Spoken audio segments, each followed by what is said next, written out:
DPRD Kota Ambon kunjungi Pemkab Padang Pariaman untuk sharing tata kelola negeri. Panitia khusus Pansus DPRD Kota Ambon mengunjungi kantor pemerintah Kabupaten Padang Pariaman untuk sharing dan mencari tahu tata kelola negeri di wilayah setempat. Padang Pariaman dipilih sebagai rujukan karena memiliki lebih dari 100 negeri. Tentu dari ratusan negeri itu, Pemkab Padang Pariaman memiliki konsep pemerintahan tersendiri yang harus dipelajari. Menurut Koordinator Komisi 1 DPRD Kota Ambon, Rustam Latupono, memang tujuan pemerintahan di seluruh Indonesia semuanya hampir sama.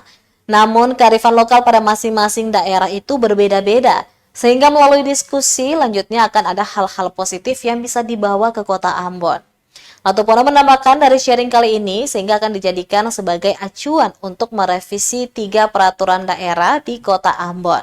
Di antaranya Perda nomor 8 tahun 2017 tentang negeri, Perda nomor 9 tentang penetapan negeri di Kota Ambon, dan Perda nomor 10 tentang pengangkatan pemilihan, pelantikan dan pemberhentian kepala pemerintahan negeri.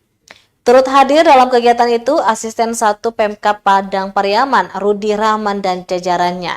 Perwakilan pemerintah Kota Ambon, yakni staf ahli bidang pemerintahan, Pitsai Mima, dan Kepala Bagian Pemerintahan Kota Ambon, Alfian Lewenusa. Kemudian Ketua DPRD Kota Ambon, Elito Isuta, Ketua Pansus, Jeffrey Tehutu, dan seluruh anggota Komisi 1 DPRD Kota Ambon.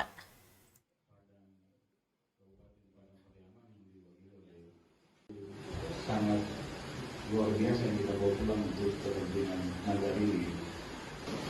Jadi hari ini kita datang ke sini, kita mau sharing, kita mau cari informasi bagaimana Kabupaten Padang Pariaman mengelola pemerintahan di tingkat paling bawah tentang negeri.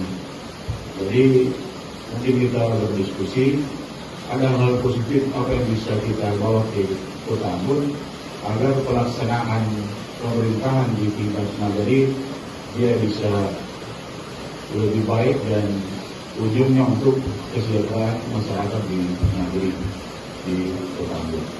Mengabadikan momen ini.